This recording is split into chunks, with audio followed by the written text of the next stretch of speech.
Good afternoon. Good afternoon. My name is Andrea Rodgers. I'm the Director of Development at Hegira Health.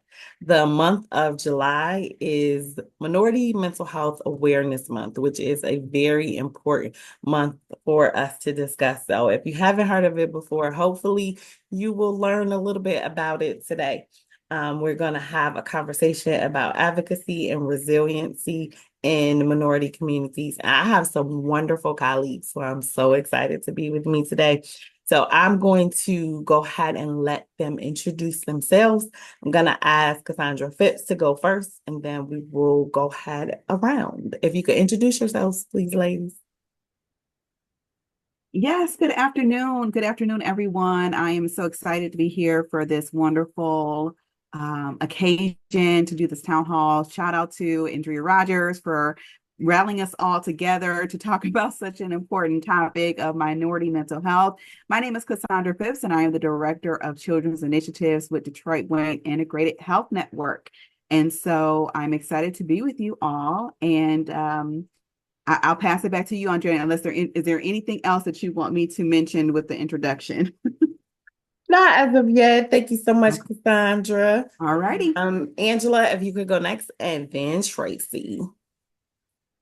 Good afternoon. My name is Angela Lopez. I am an early childhood therapist at MiSide, formerly Development Centers, and I have been here and in the field of infant mental health for 5 years.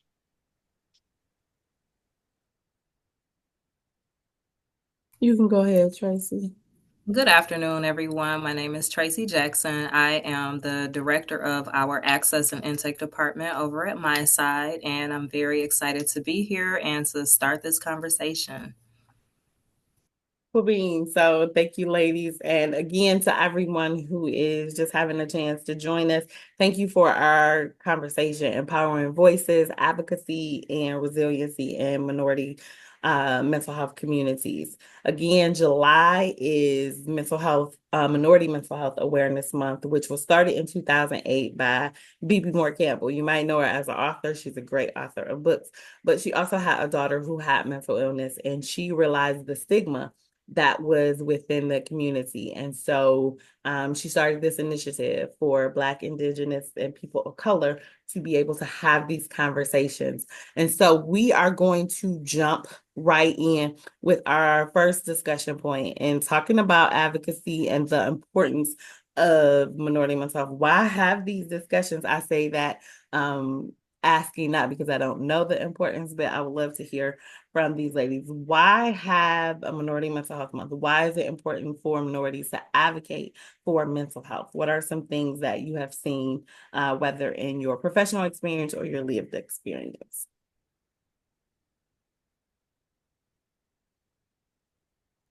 Well, I can I can. start. Okay, yeah, Oh, go Like, ahead, don't Tracee. fight, don't fight. No. Tracee, you go first, then Yeah. Cassandra. okay. I was just going to say that I think that advocacy for mental health, especially in the minority communities, is very important because of the lack of awareness as well as the stigma. So people oftentimes don't understand the important impacts that our mental wellness has on us overall.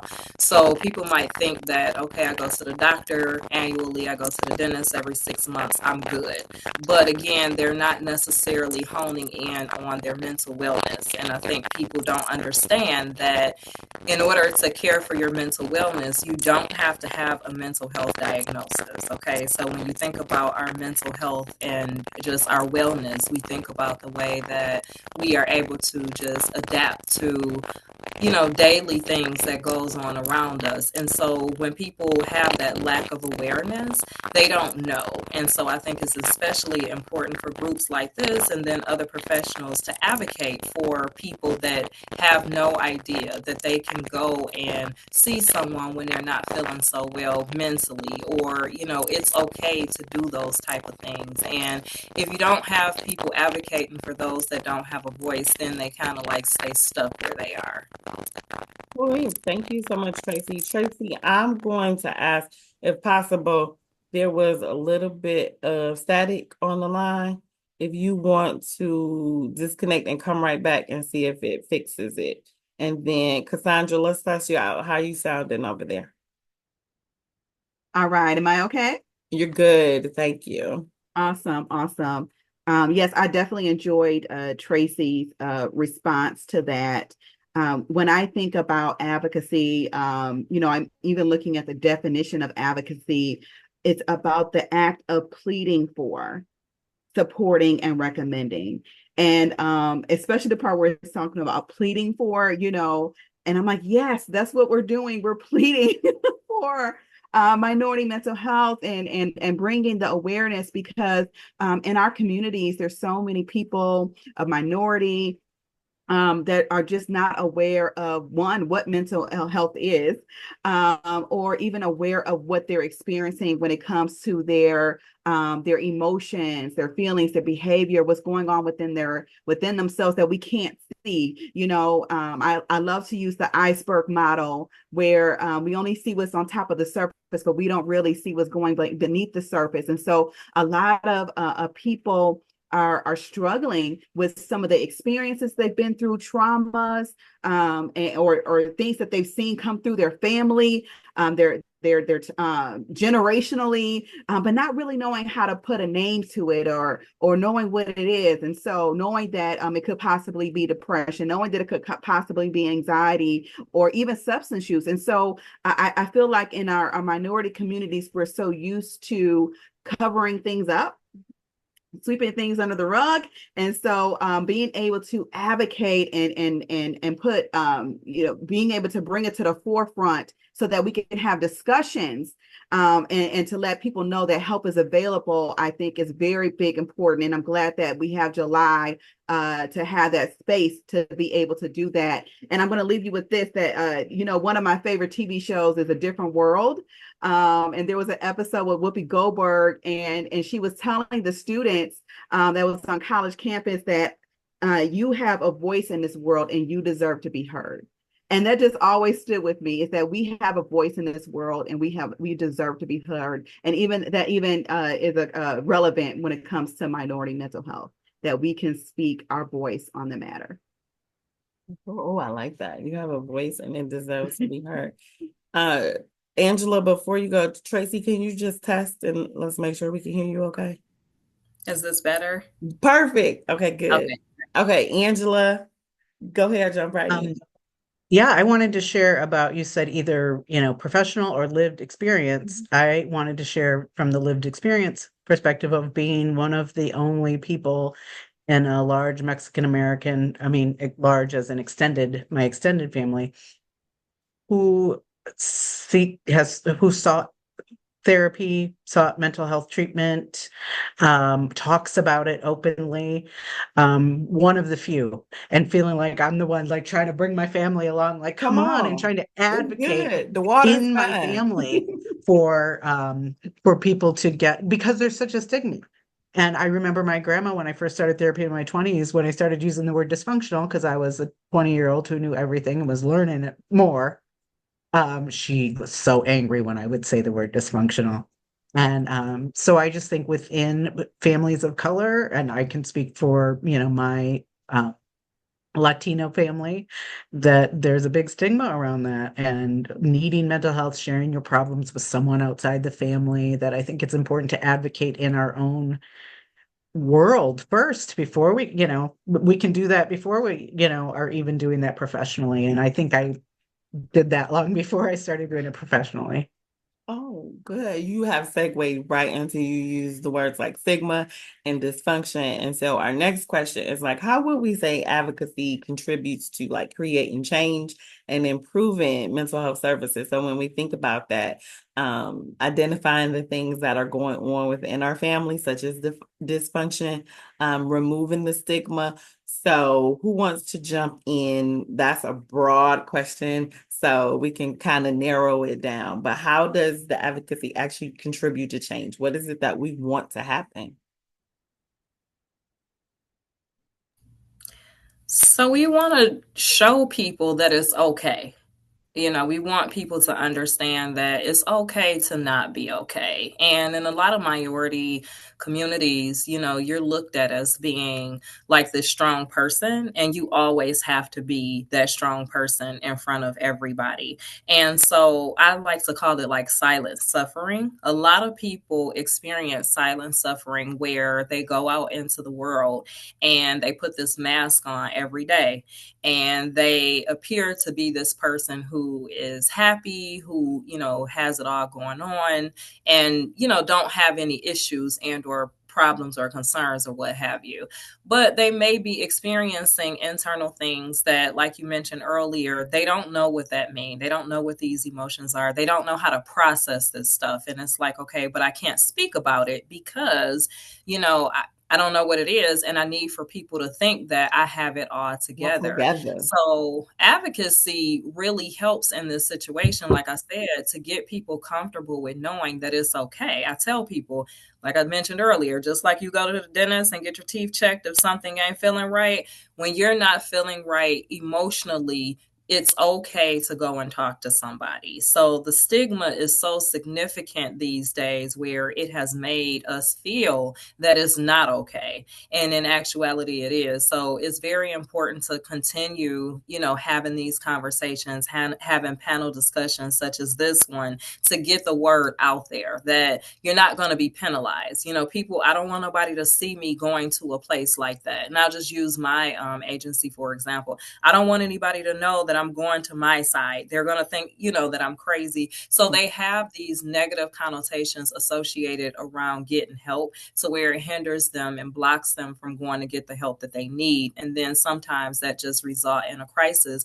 that becomes, just out of their control. And there are additional things that have to take place to try to get this person help now. When in fact, had they been going to see somebody or to talk to somebody, we could have prevented some of these things. For sure. One of the things BB Moore Campbell, the reason why she started this, people were asking, like, why is there a stigma in minority communities? And what we know about minority communities is that they're valued for their productivity, for doing stuff. And there are so many factors that people put against minority communities. And so when they stop being productive, and then this is just like one more factor to pull against them, they don't want that extra factor. So, Cassie or Angela, you want to jump in? Yeah, sure. So I, even when coming and thinking about the word stigma, really looking at it's about having a disdain or stain. It's like this negative connotation.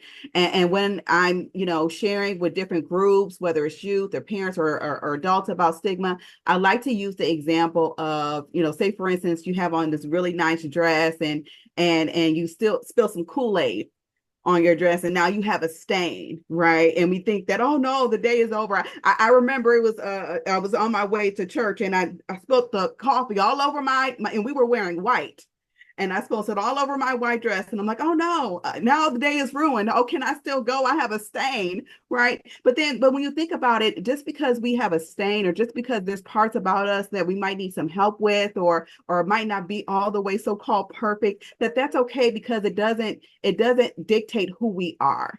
Right. We still have our identity. We still have value. All you have to do is put it in a washer and dryer, and it, you're okay. So when Tracee said it's okay to not be okay, it's okay to be who you are, just as you are. We're still valuable. And so I try to use that example when I talk about stigma, is that because we're looked at as having a stain, that we avoid getting help, we avoid getting services. And, I remember just from personal experience, I struggled with my own, emotionality when I was a kid, and even at 8 years old, had a suicide attempt. And I had no idea what was going on. I just knew I was just full of all of these different emotions. But even back then, there really wasn't much about services or getting help. And so I'm so grateful that we've come such a long way to be able to spread that word and awareness, and not just, of course, we have services, but being able to reach out to different platforms and different systems of care. So being able to go into the schools and having counselors in the schools. We have the School Success Initiative and our Goal Line program, where there's counselors or consultants that being able to help the teachers. We have all of these grants now and services and the faith-based and being able to go to churches and being able to spread that was unheard of years ago. Bringing awareness to our faith-based community, and even in the court systems, being able to talk to judges and prosecutors and the child welfare. Like, so we're all coming together now, all of these different systems of care, to spread the awareness on stigma. And it's just wonderful and amazing that we've come a very long way. So true. So true. I know I got involved in mental health. I used to work in IT, for those who know me. I worked in IT for 10 years, and I saw something very tragic at an event, and it was suggested that we receive mental health intervention. There was a grief support group that came in to assist us. And my first reaction as a minority, as a faith-based person, I was like, nope. And I openly said it. I was like, Black people don't go to therapy. I was like, it's trauma every day. And so I was urged to go because what I thought was indeed tragic and traumatic. And they were like, you need to go to therapy. I'm like, So I kind of just went to the grief support to kind of appease people. But when I went, I was like, wait a minute, this is useful. Like, it was a whole pivot in my life because it was the mindsets that needed to change. One, about trauma, secondly, about therapy, and third, about interventions that's needed in specific communities. So that's just a little bit. Angela, were you going to jump in? I just wanted to add about advocacy or creating systemic change. I am interested to know, or about creating change, period. Would be interested to know how many people sought therapy after Simone Biles, who just got another gold medal, withdrew from the Olympics for her mental health. Like, she set such a beautiful example for athletes, for Black women, for women, for humans. She set such a great example of, wow, and she was public about it. Like, so she advocated for herself, and then gives permission to others to advocate. And then me advocating, I'm really working with a client parent right now, trying to get better services.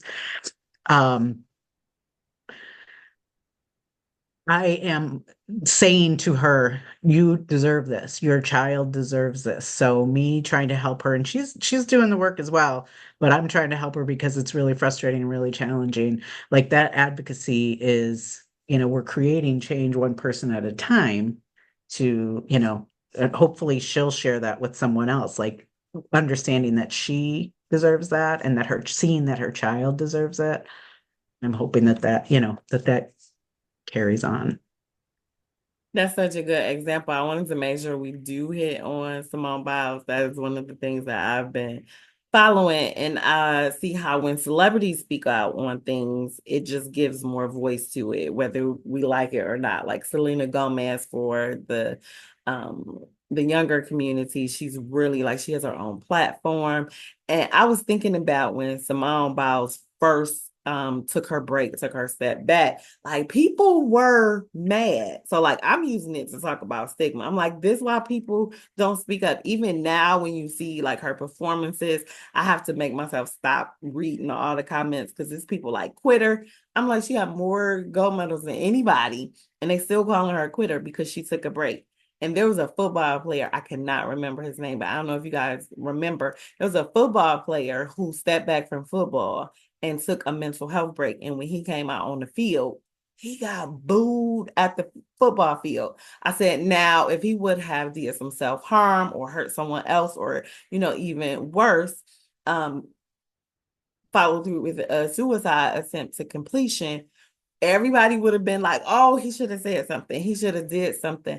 And so when I see like those examples where people are actually doing the opposite, I see why the conversation about advocacy and removing stigma is so important.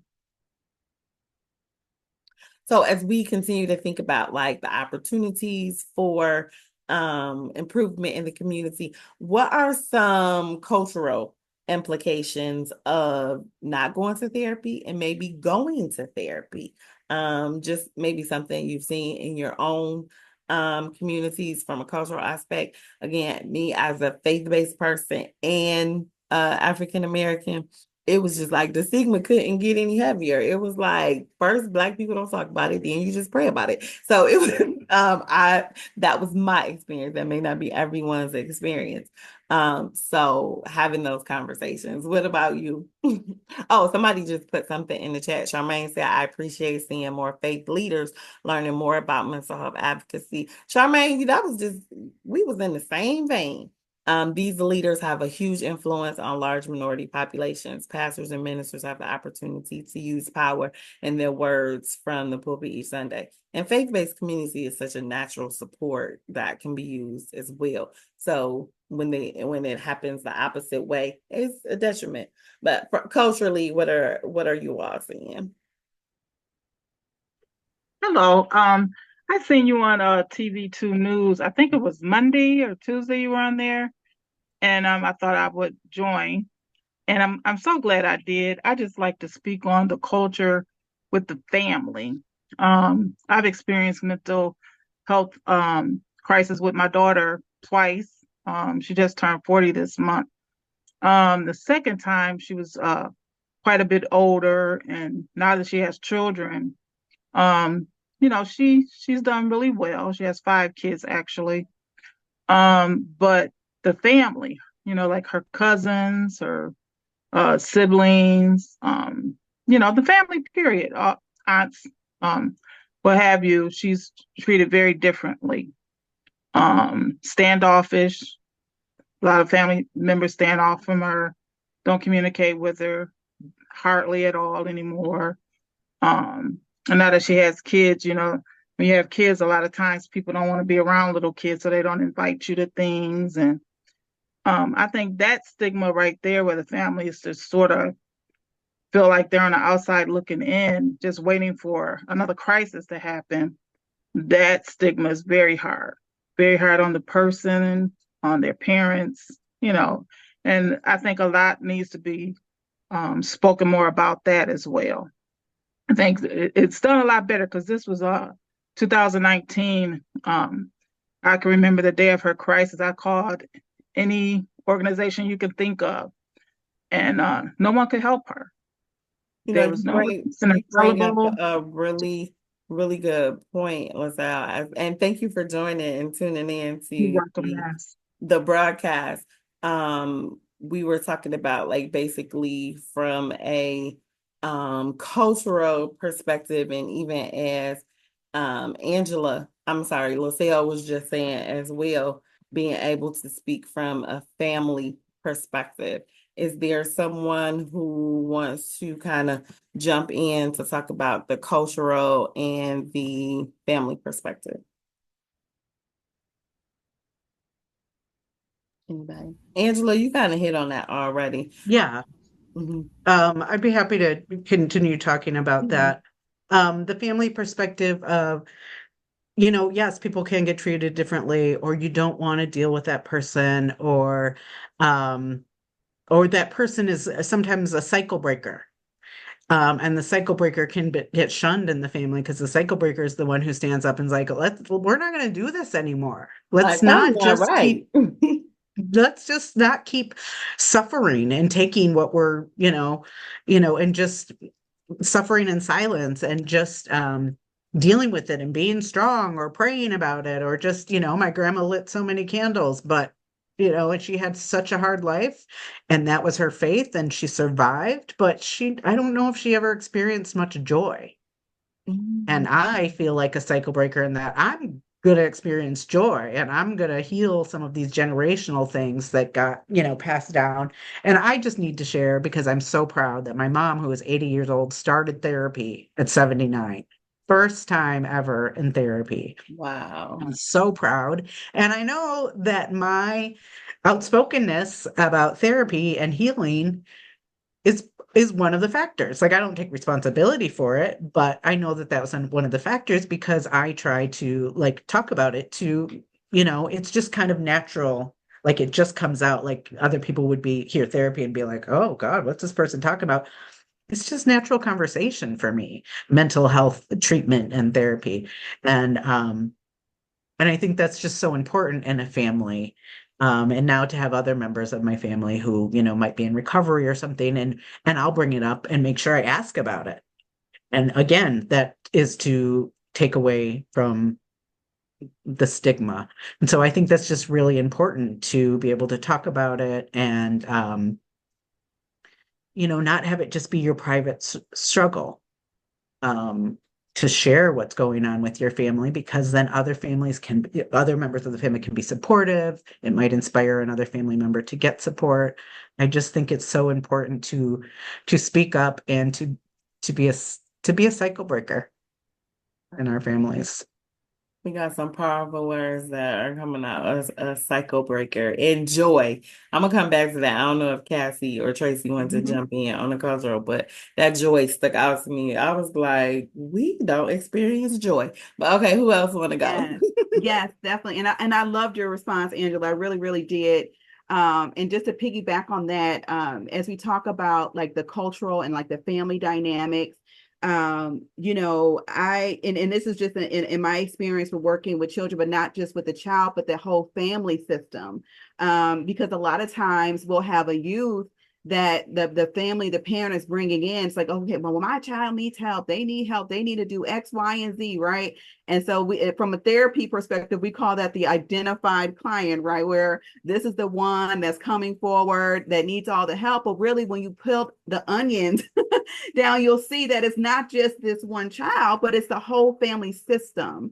And I'm also going to come from a trauma perspective, because that's a lot of the work that I would do. But there was a family that I worked with where the teenager had a suicide attempt, was coming out of the hospital, recognized, needed trauma therapy, started doing a trauma therapy with the young girl, but then also spending time with the parent, with the mother, and really recognizing, well, it's not just this child, this teenager that's had trauma, but it's also was the parent. And if we look at how do we respond to what we've experienced, and so sometimes what I'm finding is that one person in the family can respond one way, and then another person in the family respond another way. But we think that, well, just because, well, I got through it, so such and such happened to me, and I got through it, so then my child should be able to get through it too.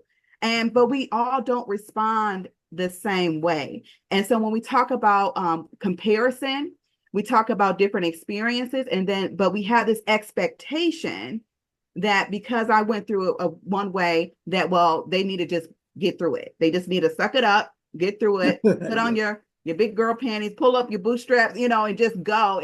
But we all don't respond the same way. And so I just wanted to share that. And as Angela talked about, well, where's the joy, right? We're used to surviving, but we don't know how to thrive. And until we really challenge our, and process those experiences that we've been through, challenge the negative core beliefs and the negative thinking, and reframe it to really get to the place of not just being in survival mode, but really enjoying life and being able to work through some of those things. And that's the benefit of getting help and getting services and getting treatment, is being able to be at a place of peacefulness, of joy, being able to really operate in a more of a healed place. And so, that's just kind of some of the experience that I'm in working with families in a culture perspective, is that we put a lot of pressure and expectations on one another, instead of really being able to take a step back and say, well, I need to go through this my own way.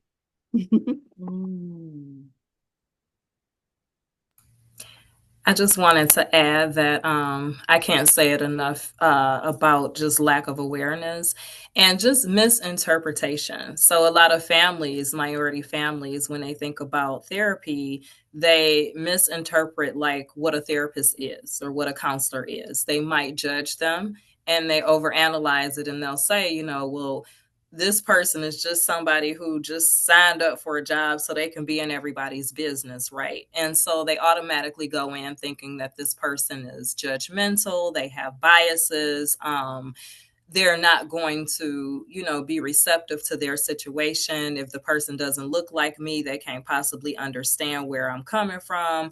Or if the person is younger than me, how they don't have lived experience. So how would they know what I'm going through? So it's a lot of just miseducation and misinterpretation. And so generational, I don't like to use the word generational curse. So I like Angela mentioned generational cycle, right? So I don't think that they're curses. I just think that it's just lack of awareness that was just trickled down to everybody in the family. So if you don't know, what the goal or the role is of a mental health professional, then you will have that misconception of their role in your life. And you will think that, yes, they are there to just judge me or to hear all my business and then talk about me. And so in especially the African American family, we often, we run to the church and we pray about it. And, we just kind of see our way through. But like Angela mentioned, where is the joy at after?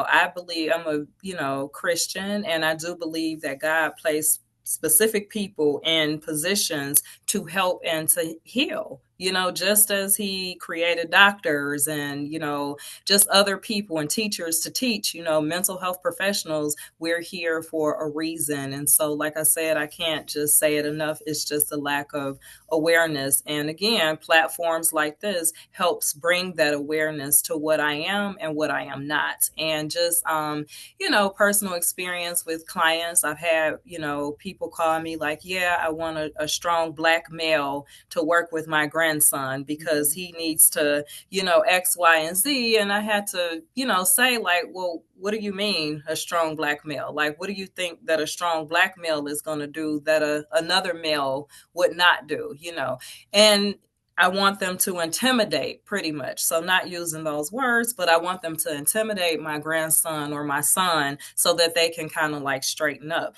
And so again, that's a misinterpretation of what a mental health professional is, because I definitely don't want a strong Black male to intimidate, my child or any child in a manner in which they are, now scared. I can't share how I feel because I'm intimidated by you because of your muscles and you're big and you're tall and you're Black, So it's those things that's how we paint the picture.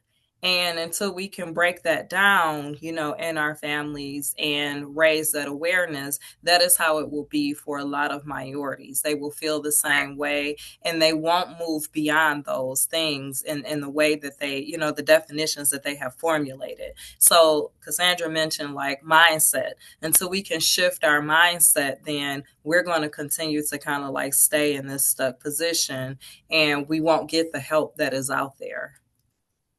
And bringing up those requests, I know doing placements or referrals, you get requests for very specific things. There is something in the minority community that is very real called medical mistrust. And so if someone wants to talk about that, just in helping to people to advocate for themselves for services or knowing that services are available. We now have cultural competencies. Nothing is completely perfect, but we do have implicit bias trainings and those sort of things. So if someone wants to talk about that, go ahead and jump in.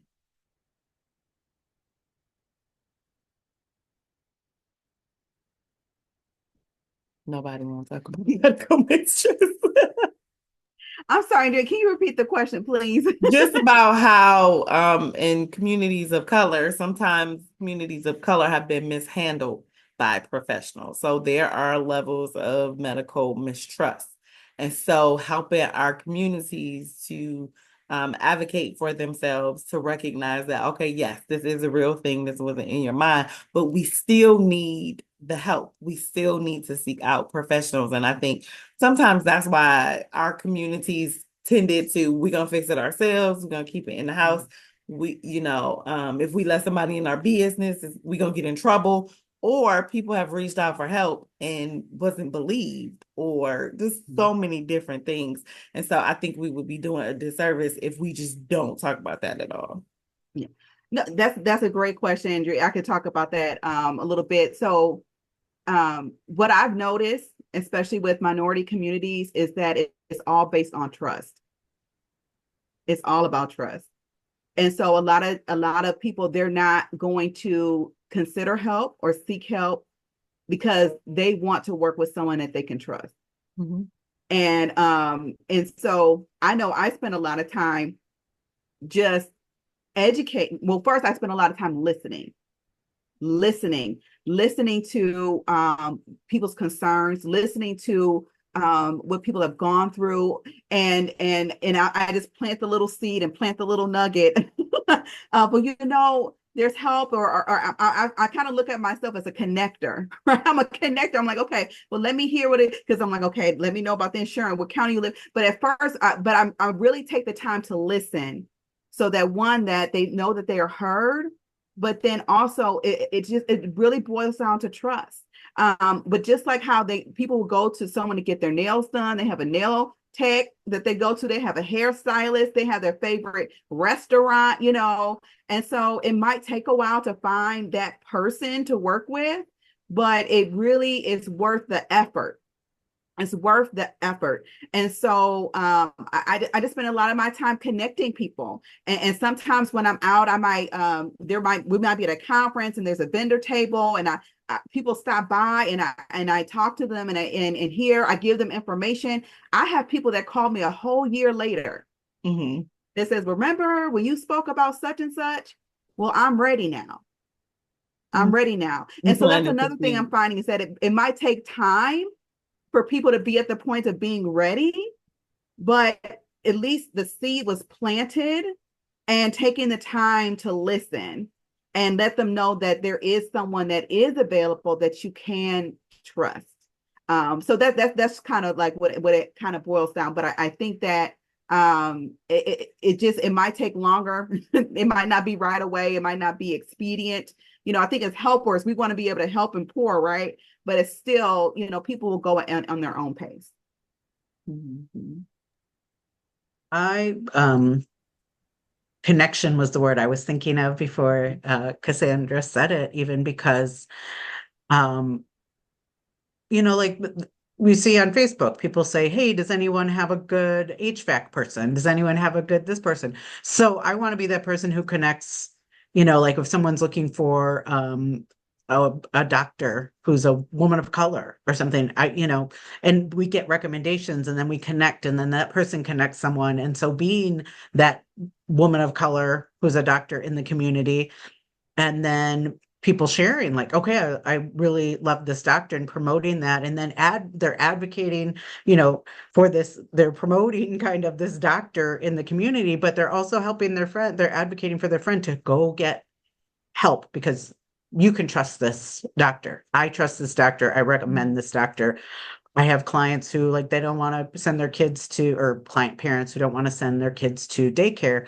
I used to work with 14 daycares in the Brightmoor area of Detroit.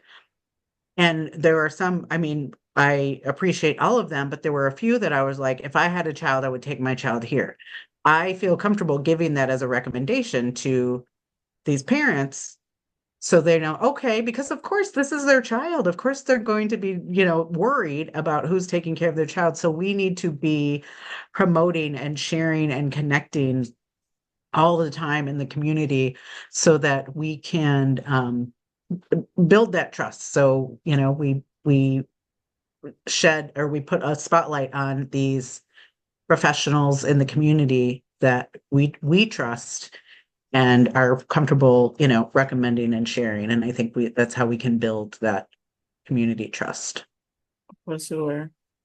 As we look at the next questions, there is a poll that should have popped up on your screen. If you could, the participants could take a look. It's just to kind of give us an idea where everyone is, and knowledge about the mental health journey.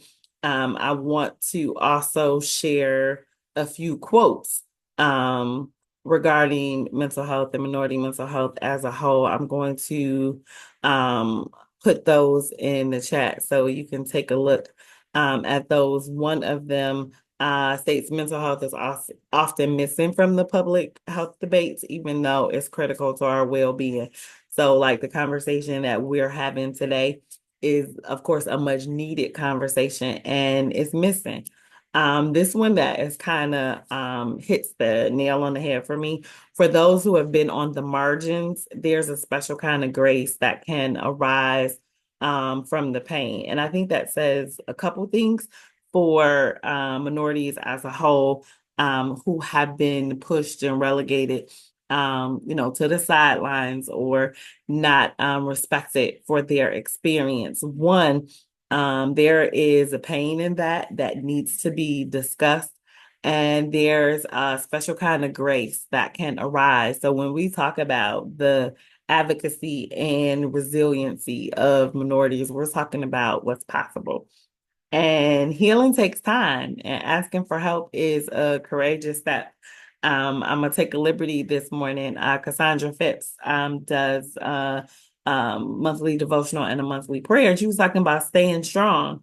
And I was thinking about our mental health discussion. And when we talk about mental health, this misnomer, this miseducation of strength is really getting us. It is courageous to ask for help when you're seen as the strong one. And strong don't just mean taking hits. Strong, being strong is not just what you take. It's it's what you give. And being able to make the courageous decision to heal yourself, which heals families, which stops dysfunction in its track and stops generational cycles in its tracks, is really powerful. So I just wanted to literally give the ladies a break and breathe for a second. But is there something that resonated with you that you want to share as well? Andrea, you brought up, or I can't remember who brought up Simone Biles earlier, but there is a documentary on Netflix for all the Netflix binge watchers out there. But I had a chance to start watching it, and it really did resonate with me because for two reasons. Number one, she did make a decision to take a break, right? But as I talked about that comparison piece earlier, there was another gymnast from years ago, and I can't remember her name, but she did a vault and she injured her ankle. I remember. And she still proceeded to do the vault. Yes, Carrie. And so they were just doing a lot of comparison, like, well, back in the day, so-and-so did a vault and she was injured and she kept going. Then why can't you keep going too? And so you talk about that strong piece. It's like, no, you got to keep on going no matter what. You got to push through. You have to do this. And and like, but says who? And so, but it's just like this pressure. It's like this pressure to keep going, this pressure to be perfect, this pressure and all of these expectations. And so for Simone to take a step back and say, no, I need to do this for me. And she used a term called the twisties, right? Like she wasn't able to complete her gymnastic moves and she called it the twisty, but really Simone experienced trauma. She experienced abuse. And that was prevalent amongst a lot of gymnasts that came out and shared all of what they've experienced. And so for her to take the time, it's like, no, in order for me to perform or to do what I do, I need to be able to deal with, once again, what's under the surface, right? That I never really had a chance to deal with. And I can't just keep going and say, oh, well, if a part of it, yes, it's twisties, but I think that there was some emotional healing that needed to occur as well. And so, but yeah, that was just very profound, and kudos to her and to all of the other ones and to all of us that really take the time to get the help and that it's okay. For sure. I think in those conversations that we're having, making the transition from, we can address these things and we can talk about it, to really teaching people how to advocate for themselves. So I think someone was saying it earlier, like if you go to a therapist and you don't have a good experience, you can go to another therapist. You can pick another, just like with a doctor. I think I literally didn't have that realization until I was an adult with a doctor that I was not comfortable with. And I kind of pushed back on something and they acquiesced. And I was like shocked, like, wait, you gonna listen to me? I'm like, well, oh, this is my care. Like I can actually do this, but realizing how many times I had spoke up in a doctor's office or spoke up in, in a situation where I felt like I wasn't heard, and being able to transition like, okay, I'm the only person that's really going to advocate for me. And if I don't, no one will. And so as we find our voice and find our strength, being able to really do that. And so as we thank you so much for joining Rosalva. She's heading to another meeting. So as we think about changing the stigma, changing the conversation, how do we change the conversation within our families? One of the things that I've been noticing is, and I think Angela stated it too, thanks for joining, Cassandra, is that instead of saying like such and such needs to go to therapy, I've noticed people in the conversation saying, well, I talked to my therapist about this, and this is what they said. Like that is so powerful. It's about self. It's a comfort level and being able to project it. But how, just if you can think of some ways, how can people advocate for themselves and help their communities advocate as well? So, like you said, sometimes when it's being mimicked from other people in the community, when you come out and say, I talked to my therapist about this, or, I'm also seeing someone about this, and that sometimes helped them feel a little bit more comfortable because as we were continuing the conversation, fear popped in my mind. And so I think that that is another form of just the stigma. People are scared because it's like, I don't want to, if I go to a therapist, then I got to open up and I got to share and I got to face these things that I tried to, for so many years, sweep under the rug.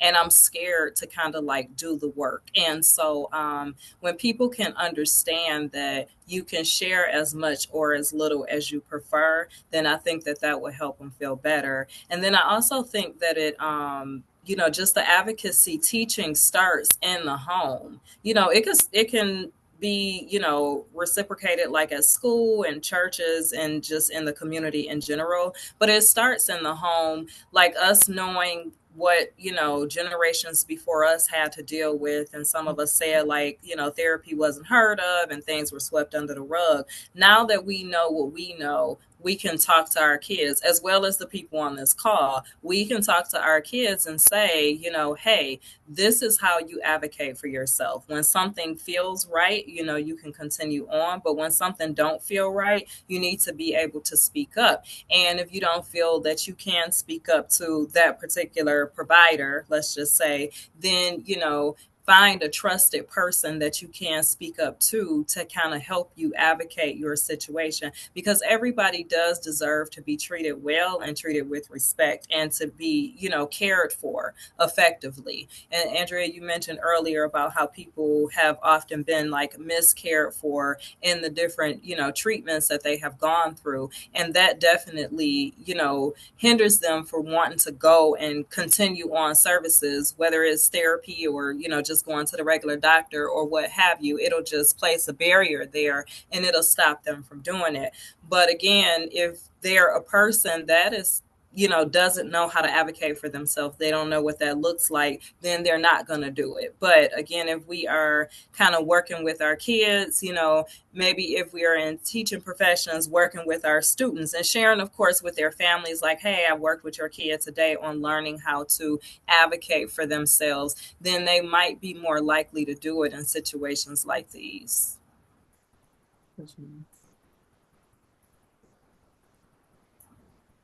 Anyone else want to add anything? Yeah, I can add to that. I think one of the biggest ways we can advocate is I'm at least at this point, I'm very big on boundaries. And I know in a minority community, we're just so used to doing it all and jumping in, but being able to advocate, learn how to say no and to set boundaries and not to take on so much, there's a saying that says no is a word all by itself. And I think a lot of times we might feel guilty. That We is might the feel quote guilty. of the day. We need to explain, we need to, and it's almost like there's shame or guilt by telling people no. Or for whatever the reason is that it's even okay to say no to certain things. And so I even sometimes when I do presentations, I even provide a whole list of ways that we can say no and give examples of what that looks like. But that's one thing I want to say. But another thing I want to say is that I put in the chat recently is that in August we're having a DWIN, we're having a cultural competency linguistics summit. And this is a great summit. I think Ebony Redding is on this town hall right now in the audience, but she's the one that's working with our team to put this on. We do this every year. It's open to any professional or young adult in Wayne County parent, that wants to attend. It's going to be in Westland, but it's a great summit to talk about exactly what we're talking about now, about the cultural needs of our community when it comes to mental health services. So I just wanted to do a shout out for that.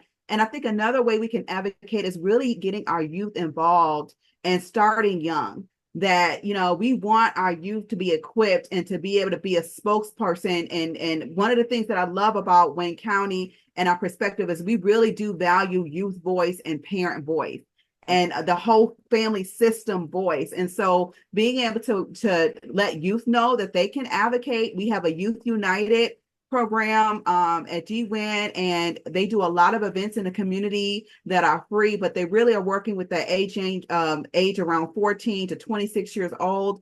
And they have a lot of great efforts. And there's actually a summit coming up next Friday for our youth that they can attend in Lansing. And they're talking about just this, about youth advocacy, about mental health. And I'll see if I can put that in the chat around as well. But I think being able to create these spaces like this is a great way to advocate. We call them courageous conversations. That's another thing our Youth United does, is they do like small courageous conversation discussions because I think setting platforms, creating spaces for people can feel like they're trusted and that they have a voice, and being able to just allow people to speak and share their voice, I think goes a long way. For sure. Angela, no pressure. Did you want to jump in there? Okay, cool. So we are now getting ready and getting close to the close of our conversation. I really want to thank all of you for joining us today and for being a part of this very vital conversation on minority mental health. The participation and the engagement is crucial for us to continue to really work together and advocate for something better within our communities, because we're worth it and we deserve it, definitely. I believe that we have heard some powerful stories. We have heard some challenges that we face in the community, not just as minorities, but as providers of service, as family members who may be going through this with people we love. We've explored some strategies for effective advocacy. So as we move forward, let us hold on to these insights and really the inspiration. I'm going to hold on to that joy and breaking those generational cycles, that we can raise awareness, reduce stigma, and support each other in our mental health journey. Before I give the final close, I'm going to turn it over to our panelists to see if there are any closing remarks. I would like to say, because I was looking at the challenges and opportunities, looking at the agenda here.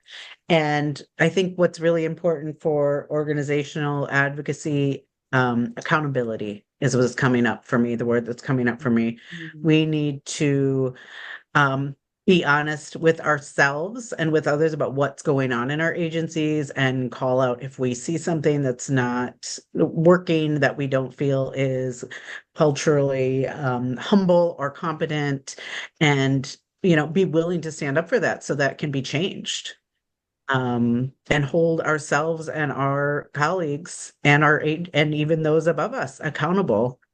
Because we're not going to be able to make any change or effectively advocate and help the communities we serve if if we're not accountable for where we're falling short. For sure. Good advice. Accountability goes up and down. Accountability is not a hierarchy.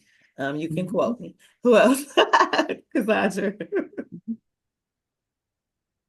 Well, I'm just very appreciative to just be amongst these great panelists here with Angela and Tracee, and of course, you, Andrea, for just taking the time to do this and really just keeping it in the forefront.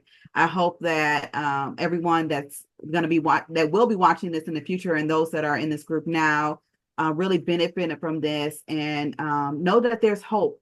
There's a term that we like to call resiliency, knowing that we are resilient. And even thinking about the term, it means to bounce back and to restore to oneself. And so, yes, we go through some really horrible things at times. Yes, we might be struggling with, mental illness, or yes, we may have some challenges with our family dynamics. But as a whole, that we are resilient. We have a way to be able to bounce back and to still live with hope and joy, as we were talking about, thriving. And so I just really want to also keep that in the forefront. And the one last comment, I'm going to put the flyer in the chat that I talked about with the statewide youth summit that talks about advocacy and mental health and professional leadership for youth.